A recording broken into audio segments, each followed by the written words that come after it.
Баршаларыңызға қайырлы күн достар. Бүгін мен сіздерге эскимо деп аталынатын торттың рецептімен бөлісетін боламын. Бұл торт шоколадты торт, өте керемет дәмді торт. Осындай торт жасайтын болсаңыздар, видеоның соңына дейін қарап және де өте мұқият қараңыздар. Сол кезде сіздерде осындай торт дайын болып шығады. Бізге қажет заттар: ұн, какао ұнтағы, қант, 4 жұмыртқа, разрыхлитель және су. Қажет заттың барлығы бөлме температурасында болуы керек. Ең алдымен осы 4 жұмыртқамызды ақ уызы мен сары уызынан бөліп ажыратып аламыз. Осы бөліп жатқан ыдысымыз құрғақ болуы қажет. Енді бір ыдысымызға 4 жұмыртқаның сары уызын салып, оның үстінен қантымызды салып, миксермен араластыратын боламыз. Яғни миксермен шайқаймыз. Әрбір минут сайын миксердің жылдамдығын көбейте отырып миксерлейміз. Ол осындай аппақ түске енгенше, яғни ағарғанша миксерлейтін боламыз. Одан кейін енді бұның үстіне кәдімгі бөлме температурасындағы суымызды қосамыз. Тағы да миксерлейміз. Сол кезде осындай қоюлықта болып шығады. Енді қазір біз бұл ыдысты бөлек ала тұрамыз. Енді қазір тағы да бөлек құрғақ ыдысымызға 4 жұмыртқаның ақ уызын салып, одан кейін оған шым-шым тұзымызды қосып, бұны да миксермен миксерлейтін боламыз. Шамамен бір 3-4 минуттай уақыт миксерлейміз. Миксердің жылдамдығын көбейте отырып, сосын кейін арасында кішкене қантымызды қосып, тағы да миксерлеп, қантымызды қосып, миксерлеп, солай дайындап шығамыз біздің жұмыртқамыздың ақ уызын. Қантты қосуды ұмытпаңыздар. Қантты миксерлеп жатқан кезде шеткі жағынан қосасыздар. Сонымен бізде дайын болып шықты. Енді жұмыртқаның ақ уызы бар массаға сары уызды массаны қосып, миксердің ең жай жылдамдығынан араластырып шығатын боламыз. Екі массаны біріктіреміз. Одан кейін силиконды күрекшемен бір араластырамыз. Енді осындай ситамызға ұнымызды саламыз, какао, одан кейін разрыхлителімізді салып, осыны ситадан өткіземіз. Ситадан өткізіп болған соң силиконды күрекшемен шеткі жағына бастап араластырамыз. Өйткені қазір біз бұл жасап жатқан бисквитіміз басылып қалуы мүмкін. Шеткі жағынан бастап аккуратно араластырсаңыздар, осындай бір келкі бисквиттің қамыры дайын болып шығады, яғни шоколадты бисквиттің. Сол кезде осындай бір келкі қоюлықта болып шығады. Енді менде қазір форманың диаметрі 22 сантиметрлі. Осыған қамырымызды салып, силиконды күрекшемен тегістеп шығамыз. Одан кейін ішіндегі ауасын осылай сілкіп шығарамыз. Енді 180 градуста 30 минуттай уақыт пісіреміз. 30 минуттан соң піскен тексеру үшін ортасына ағаш таяқшаны салған кезде, ол құрғақ болып шықса, онда бисквит пісті деген сөз. Енді осыны қазір формадан босатамыз бисквитті. Бисквит осындай керемет болып шығады. Енді қазір біз крем дайындаймыз. Крем дайындауымыз үшін ыдысымызға 2 жұмыртқаны саламыз, үстінен қантты салып, сгущенканы саламыз. Енді осының барлығын венчикпен араластырамыз.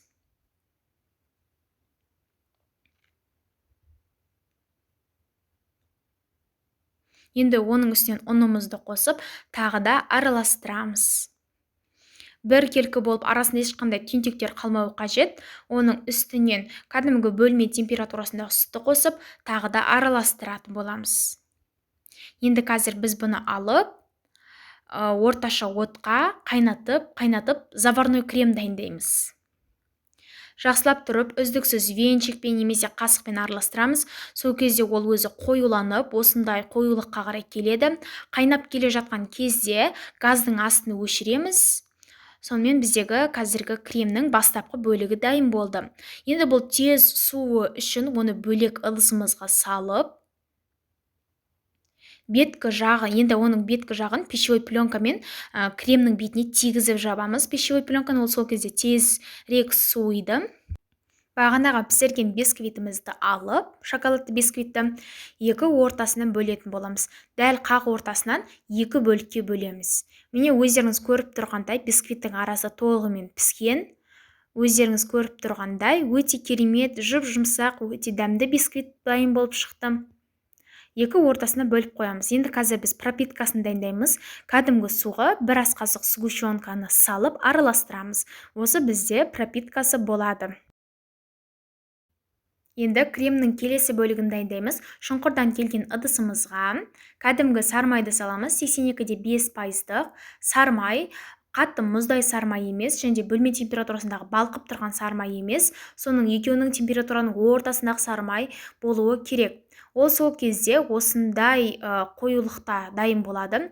Біздің мынау жасаған заварной креміміздің бастапқы бөлігімен араластырған сармайымыз екеуінің температурасы бірдей болуы қажет. Біреуі салқын, біреуі жылы болатын болса, біздің жасаған креміміз іріп кетеді. Соған мән беріңіздер. Сармай мен заварной кремнің екеуінің былай айтқанда температурасы бірдей мөлшерде болуы керек. Сол кезде осындай бір келкі крем дайын болды. Бағанағы біздің екіге бөлген бисквиттің бірінші бөлігін осылай кольцоға қарай кигізіп қоямыз. Жасаған пропиткамызбен осы жасаған біздің бисквитіміздің үстіңгі жағына қарай құйып шығамыз. Пропитканы қолданатын болсаңыздар, бисквиттарыңыз өте дәмді, жұмсақ болып шығады, құрғақ болып қалмайды. Осыны барынша көбірек қолданыңыздар.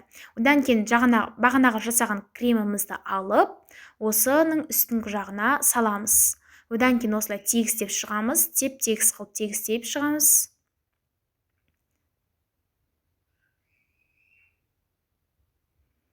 Енді екінші бөлік бисквитімізді алып, оның үстінен де пропиткамызбен құйып шығатын боламыз.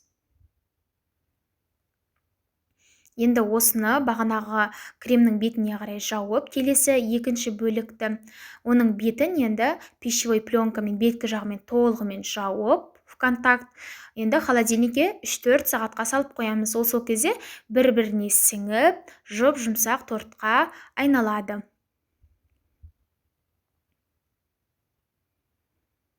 Енді глазур жасаймыз. Ол үшін ыдысымызға қант, какао, қаймақты саламыз.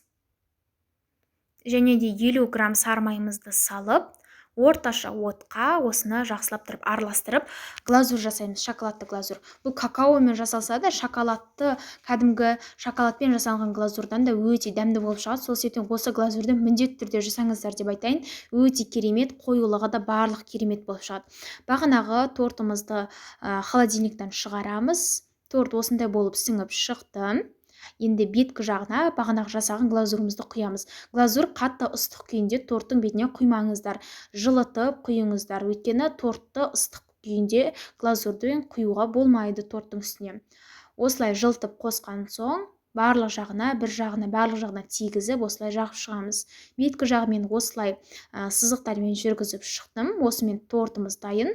Глазурды жаққан соң тағы да холодильникқа шамамен 30 немесе жарты сағатқа осылай, немесе 1 сағатқа қойып қойсаңыздар болады. Сонымен торт дайын. Эскимо деген торт өте керемет болып шықты. Міне көріп тұрсыздар, ортасында крем, екі жағында бисквит, өте дәмді, құрғақ емес, керемет торт дайын болып шығады. Өздеріңіз көріп тұрғандай видеода қандай торт дәл осындай болып шығады. Сіздер де міндетті түрде жасап көріңіздер, сіздерде де осындай болып шығады. Видеоны ең бастысы мұқият қарасаңыздар жеткілікті. Өте жұмсақ болып шығады. Шаймен ішкенге өте керемет. Жасап көріңіздер. Егер де видеоның соңына дейін қарасаңыздар, видеоға лайк басып, астына комментарий қалдыруды ұмытпаңыздар. Өйткені менде мұндан да көп видео рецептермен бөлісемін.